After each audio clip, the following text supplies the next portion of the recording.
সুপ্রিয় দর্শক, আপনাদের সবাইকে শুভেচ্ছা জানিয়ে আমি আলপনা শুরু করছি ট্রিক্স রান্নাঘর অতিথির সাথে। আশা করি সবাই ভালো আছেন।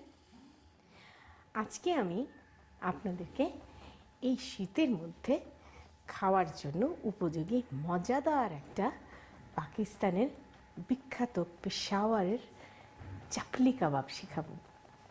এই চাপলি কাবাব শুরু করার আগে চলুন আমরা একটু দেখে আসি এটা বানাতে কি কি উপকরণ লাগে। চাপলি কাবাব তৈরি করতে আমাদের লাগবে মাংসের কিমা 3 কাপ, চর্বির কিমা 1 কাপ, বেদানার দানা 1 কাপের 4 ভাগের 1 ভাগ, ধনে গুঁড়ো 1 টেবিল চামচ, জিরা গুঁড়ো 1 চা চামচ, সয়াবিন তেল 3 টেবিল চামচ, ঘি 2 টেবিল চামচ, আটা 4 টেবিল চামচ, ডিম 3টি, পেঁয়াজ কুচি আধা কাপ, ধনেপাতা কুচি আধা কাপ, কাঁচামরিচ কুচি 2 টেবিল চামচ, টমেটো কুচি 2টি, মরিচ গুঁড়ো 1 চা চামচ, গরম মশলার গুঁড়ো 2 চা চামচ, রসুন বাটা 1 টেবিল চামচ, আদা বাটা 1 টেবিল চামচ, খাবার সোডা সামান্য পরিমাণ, টমেটো স্লাইস সাজানোর জন্য, পেঁয়াজ স্লাইস সাজানোর জন্য, লেটুস পাতা সাজানোর জন্য এবং লবণ স্বাদ মতো। চাপলি কাবাব কিন্তু পাকিস্তানের এক এক প্রভিন্সে এক এক রকম হয়। চাপলি কাবাব বানাতে যে কিমা আমি নিয়েছি সেটা একটু মোটা দানার কিমা হবে, যাতে গ্রেনটা খাবার সময় আপনার মুখে লাগে। এবং চাপলি কাবাব যখন ওরা বানায় চর্বিতে ওরা এই কাবাব ভাজে। এত চর্বি আমাদের দেশে পাওয়াও যায় না, ওদের দেশে দুম্বা এবং গরু বিভিন্ন কিছু প্রচুর চর্বি থাকে।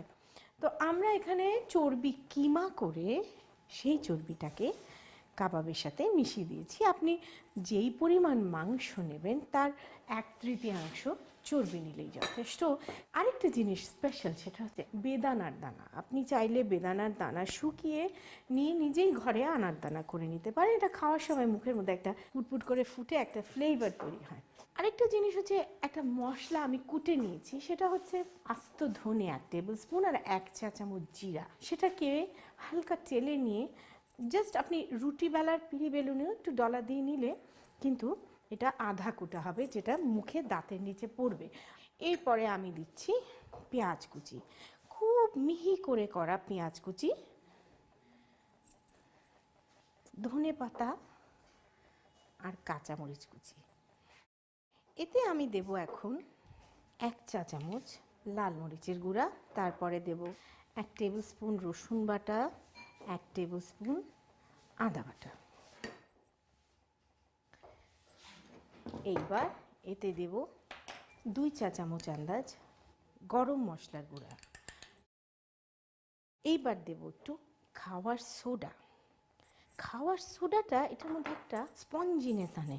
এইবার আমি এতে দেব 1 চা চামচ লবণ। আরেকটা জিনিস দেব, সেটা হচ্ছে টালা আটা। এখানে দিচ্ছি জাস্ট আটা নিয়ে আপনি টেলে নেবেন 4 টেবিল স্পুন আন্দাজ। এতে আমি এখন ডিম দেব, 3টা দিচ্ছি, হাফ কেজি কিমা। চাপলি কাবাব বানানোর বিশেষ বৈশিষ্ট্য হচ্ছে ভারী তাওয়া। ভারী তাওয়ায় চাপলি কাবাব বানালে সেই স্পেশাল স্মোকি এফেক্ট এবং সাইডে ক্রিস্পটা পাবেন, যেটা নর্মাল তাওয়ায় সম্ভব নয়। তো আমরা একটু ঘিও দিব তেলের সাথে। তেল এবং ঘি মিলিয়ে ভাজবো এবং তাওয়াটা গরম হতে যেহেতু সময় লাগে, আপনাকে আগের থেকে তেল দিয়ে গরম করতে হবে। এইবার আমরা এটাকে মেখে নিই। আমি দেখেছি আধা কেজি কিমায় এরকম সাইজের 3টা ডিম অ্যাডিকুয়েট হয়। এখন এটার যে বৈশিষ্ট্যটা বাকি সেটা হচ্ছে টমেটো কুচি। টমেটো বিচি ফেলে দিয়ে কুচি করে নিতে হবে। এখানে আমি 2টো বড় সাইজের টমেটো নিয়েছি, যেটা নাকি এটার মধ্যে একটা ময়েস্টো নিয়ে আসবে। আমার কিমা মাখানো শেষ, আমরা এখন এটাকে 10 মিনিট রেখে দিব। প্রিয় দর্শক, আমরা ফিরে আসছি 10 মিনিট পর। চাপলি কাবাব শুরু করব আমরা। তার আগে হাতটাকে এরকম সবসময় পানি রাখবেন ভিজিয়ে নেওয়ার জন্য, যাতে কিমাটা আপনার হাতে আটকে না যায়। এবারে এইভাবে থাবড়ে থাবড়ে পাতলা এই রকম চপ্পলের মতন শেপ করে আস্তে করে ছেড়ে দেব।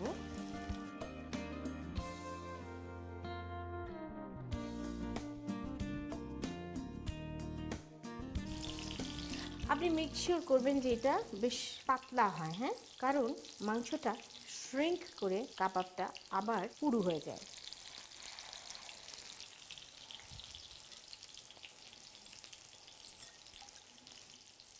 এতে আটা এবং ডিম থাকাতে বাইন্ডিংটা খুব সুন্দর হয় এবং এটাকে আমরা মশলা মাখানোর পরে 10 মিনিট একটু সিজনড হওয়ার জন্য রেখে দিই। একদম কালচে লাল হবে, নতুবা ভিতরে কিন্তু কাঁচা থেকে যাবে। আজকাল তো সুপার মার্কেটের কিমাগুলো একেবারে সুপার ফাইন হয়। আপনি কসাইকে চাইলে বলে দিতে পারেন, ইভেন সুপার মার্কেটগুলোতে যেও বলে দিতে পারেন যে আপনি একটু মোটা কিমা চান, তাহলে কিন্তু এটার বিশেষত্বটা বজায় থাকে। আরেকটা বিশেষত্ব আছে এর মধ্যে, সোডা দেওয়াতে। সোডা দিলেও কিন্তু মাংসের মধ্যে একটা জুসিনেস এবং স্পঞ্জিনেস আসে। এই জন্য অনেকে কিন্তু মিট বল তৈরি করে আপনার ড্রিঙ্কিং সোডা, যেগুলো সোডা ওয়াটার দিয়ে অথবা 7 আপ দিয়ে।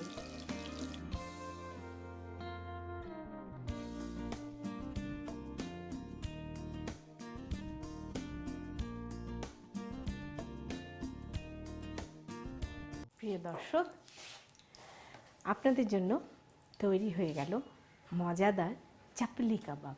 চলুন তাহলে আপনাদের সবার সুবিধার জন্য এটার প্রণালীটা আর একবার দেখে আসি। প্রথম একটি পাত্রে মাংসের কিমা, চর্বির কিমা, বেদানার দানা, ধনে ও জিরা গুঁড়ো, পেঁয়াজ কুচি, ধনেপাতা কুচি, কাঁচামরিচ কুচি, মরিচ গুঁড়ো, রসুন বাটা, আদা বাটা, গরম মশলা গুঁড়ো, খাবার সোডা, লবণ, আটা, ডিম ও টমেটো কুচি দিয়ে ভালো করে মেখে মিশিয়ে নিন। এবার একটি তাওয়ায় সয়াবিন তেল ও ঘি একসাথে গরম করে এতে কিমা মিশ্রণ অল্প অল্প নিয়ে চপ্পলের মতো আকৃতি বানিয়ে ভালো করে ভেজে পাত্রে তুলে রাখুন। সবশেষে টমেটো স্লাইস, পেঁয়াজ স্লাইস ও লেটুস পাতা দিয়ে সাজিয়ে পরিবেশন করুন চাপলি কাবাব।